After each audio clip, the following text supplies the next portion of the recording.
Growing up between two worlds, I quickly learned that my identity wasn't just black or white.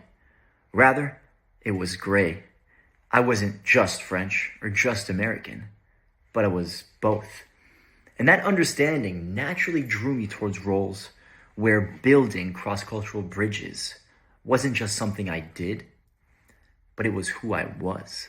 For instance, when studying abroad, helping out my roommate who had never been to France in learning proper etiquette and the unspoken rules at the French dinner table, selling French cheeses at the DC market to American audiences using my knowledge of the terroir, or helping American clients pair the best wine with their meal, acting as a sort of sommelier at l'Atelier des Chefs in Paris.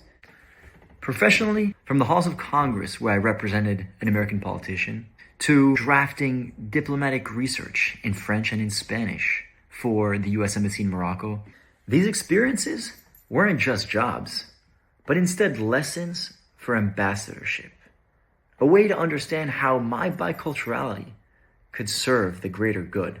Looking forward, I want to surf on this desire for cross-cultural connection.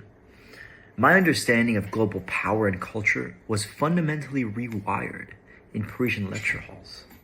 At Sorbonne Nouvelle and Paris Cité, I learned how to deconstruct the American-centered perspective I had for a long time only been accustomed to, in a way that challenged my own beliefs. And this intellectual awakening is exactly why I'm applying to pursue my master's in France. Sorbonne Université, or l'Université de Strasbourg, would push that critical thinking to the next level. Both institutions are feeders for the next generation of French political and diplomatic elite. At the Sorbonne, my classroom would expand far beyond the Latin Quarter. The theories of international relations we discuss in the morning would be the same policies being debated at night at the National Assembly, or in Strasbourg's case, at the European Parliament. At both institutions, the alternance second-year master's component is equally enticing. I remember my most compelling lessons were learned not in the classroom, but in professional, on-the-ground settings.